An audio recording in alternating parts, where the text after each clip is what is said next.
Yesterday I talked about how Islam is an inherently political religion and that we cannot and we should never attempt to separate religion from politics. We also came to the conclusion that the concept of secularism is in contrast to the Islamic governance, and that Islamic governance is something which was enacted by Rasulullah and by the holy Imams. And of course, Imam al-Hussein alayhi salam, when he set out to the land of Karbala, amongst many of his noble missions which he saw, one of which was to engage with politics and to create a just and righteous political system away from the tyranny of Yazid and the likes of Yazid, and to create a system of governance for the Ummah which was related to the government of Amir al-Mu'mineen, Imam Ali alayhi salam. Today, what I will talk about is how this government, which was created by Rasulullah and by the holy Imams, is something which must be continued up until this very day, something which has been taught to us by the ulama from the beginning periods of Islam and after the Imams up until today. The subject then that we will talk about is Wilayat al-Faqih, and in English this translates to the governance of the jurist, or the authority in which a faqih has over people. And it gives us an opportunity to discuss what this concept is, and if it is a part of Islam or if it is a concept which has just been introduced into Islam. This concept of Wilayat al-Faqih is one of the subjects and one of the topics which does not need a lot of examination. It does not need a lot of demonstration, because someone who has even a small understanding of Islam and the beliefs of Islam will, without any hesitation, understand and give his consent to this concept and to the principle of the governance of the faqih. And as soon as he encounters this concept, he will recognize it as something which is not just important, but which is vital in order for the success of Islam. As we know, the religion of Islam is the religion in which the individuals in it are committed to the truth, they are committed to justice. And it is the religion in which the people desire freedom, the people desire independence. It is also the school of the people who oppose concepts such as secularism and imperialism. However, the imperialists and the people who act as agents of the imperialists have tried to present Islam in a completely different way and in a completely different light from the truth. What they did was they created a false idea in the minds of Muslim people, and they gave them another version of Islam which was not the true Muhammadan Islam. The type of Islam that they gave them tried to deprive Islam as a religion of the revolutionary aspect of it, which is completely vital to the religion. It wanted to prevent Muslims from realizing the potential they had from their religion to try and gain freedom, to try and fulfill all of the true duties of Islam, and it tried to stop them from creating a government which would give them happiness and which would lead them to thrive in the countries and the societies they lived in. For example, these imperialists tried to tell us that Islam is not a comprehensive, complete religion. It does not tell us, for example, how people should govern other people. And that it only tells us how we should pray and how we should do certain rituals. It doesn't tell us how to manage a society. This is the lie in which they try to convince people of. They said it only concerns itself with ritual purity, how someone should do wudu. It may have a few ethical principles, but it does not say anything about human life in general and how the society should be ordered and managed. But yesterday, as we mentioned, this is a complete lie. As we know, Islam is a complete and perfect religion, and Allah subhanahu wa ta'ala has given us laws and rules to determine how each section of our life should be managed. If we're talking about the concept today and the idea that I presented earlier on, at its most basic level, Wilayat al-Faqih can be described in the following way.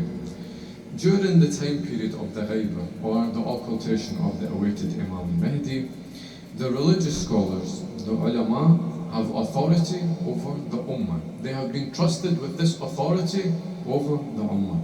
And this is something which is universally accepted by all of the Usuli Shia scholars. No one from this school of thought denies this fact.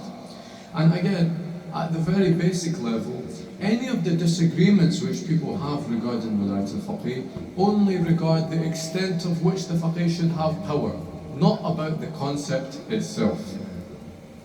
And when it comes to the different views that people have on each side of Wilayat al-Faqih from amongst the Shia, there are two main camps who discuss and who have different ideas on how far the authority of the ulama, how far the authority of the Faqih should be. The first camp and the first group of people think that the authority that the scholars should have should only be in a very limited sense. They do not believe Wilayat al-Faqih should extend to the full extent of the concept. They believe it should not be all-encompassing. Of course, the other group who accept and believe in Wilayat al-Faqih go a step further, and they believe that the authority that the scholars should have should be all-encompassing, and it should manage every single area of life.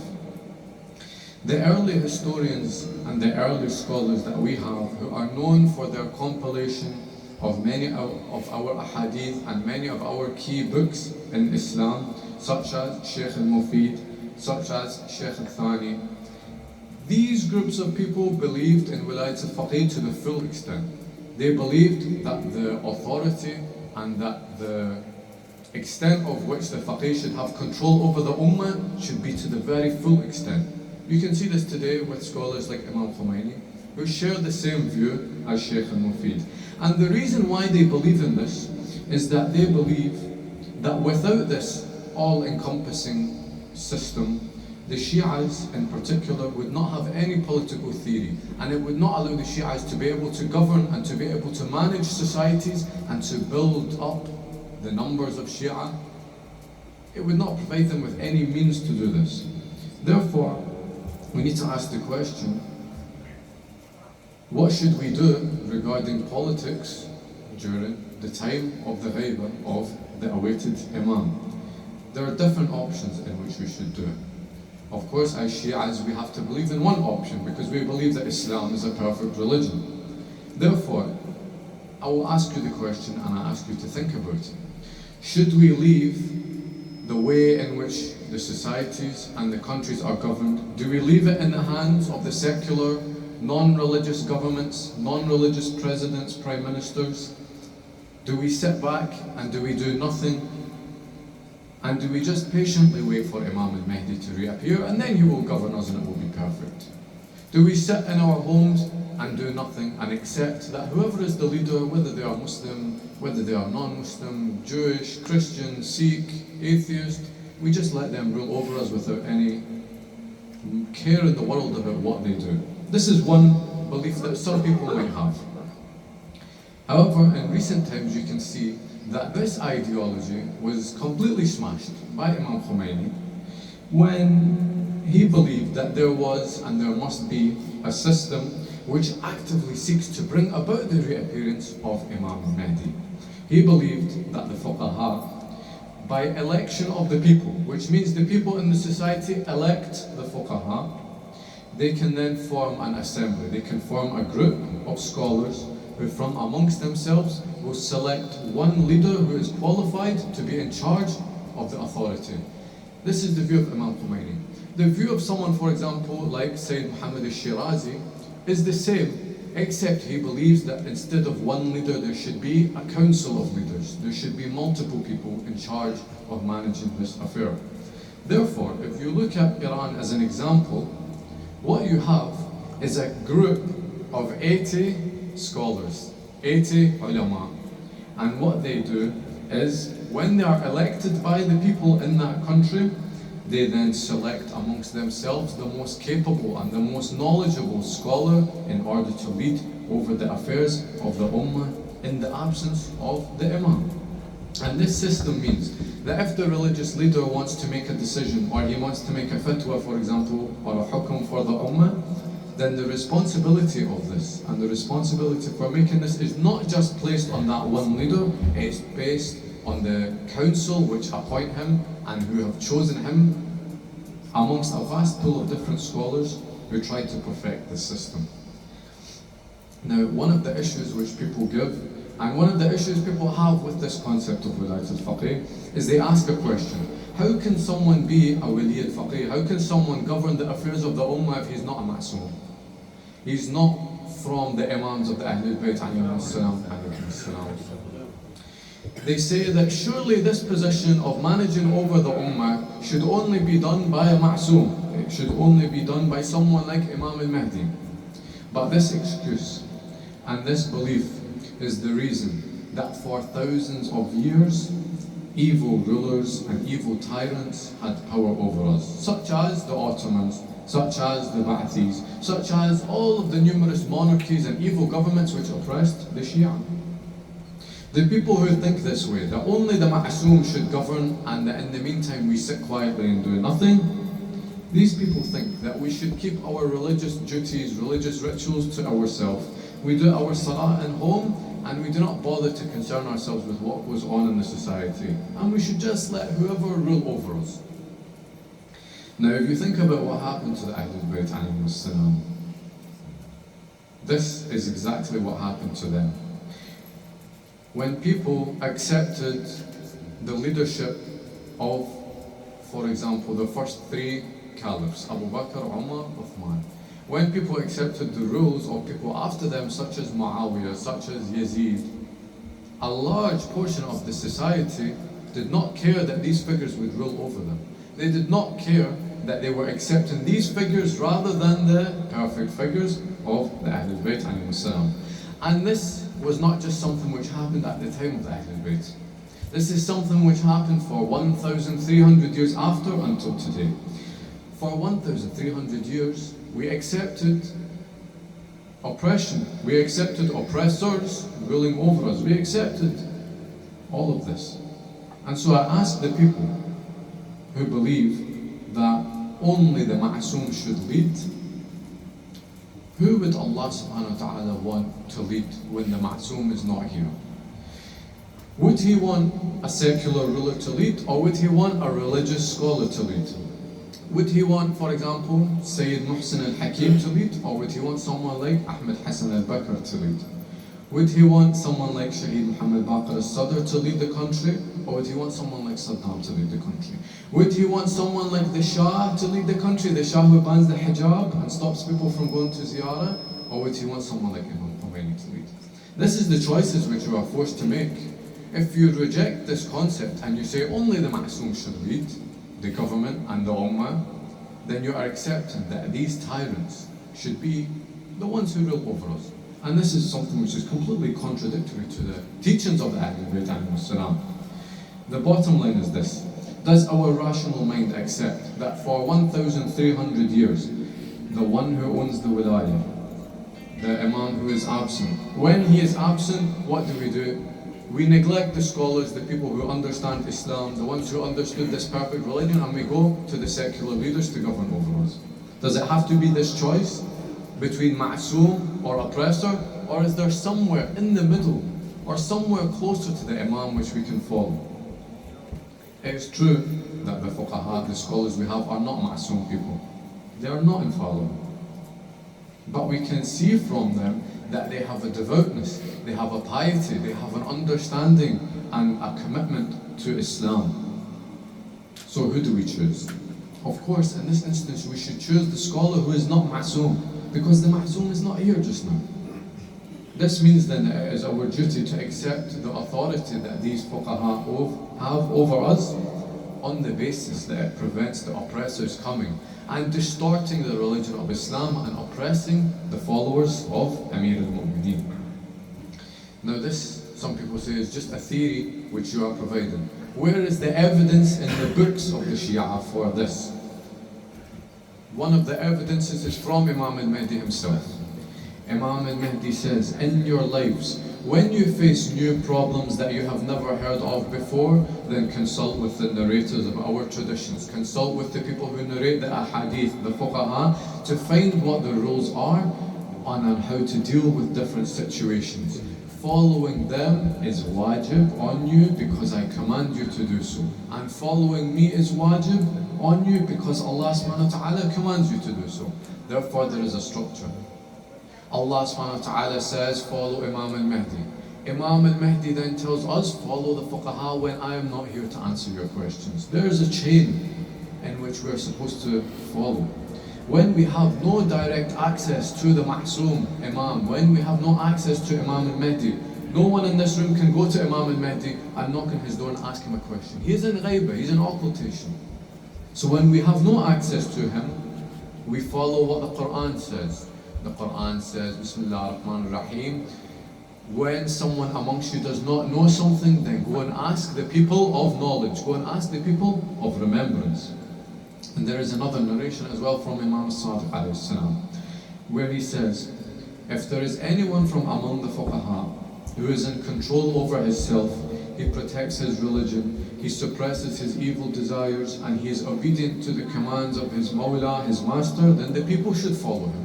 Therefore, this is not a concept which was created by some scholars 1,000 years after the Prophet, 1,000 years after the Imams. This is something that the Imams, this is something that the Holy Quran itself speaks on.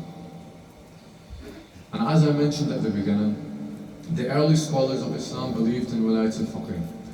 However, the system which Imam Kumayl brought about was slightly unique. And therefore people began to say that Wilayat al-Faqih was his theory, and that it's something that he created, and that it was not existent before him. But this is false. And whenever you look to the books of history and the books of Islam, one of the books which is taught in the Hawza, one of the first books is called Aqa'id al-Imamiyya, written by Sheikh Muhammad Rida al-Muzaffar. And is one of the books which they teach in the first year of the Hawza. And in this book he talks about the Aqidah of the Shia, the very beliefs of the Shia, not just the branches of religion, but the very principles of religion. In the first chapter of this book, what does he say?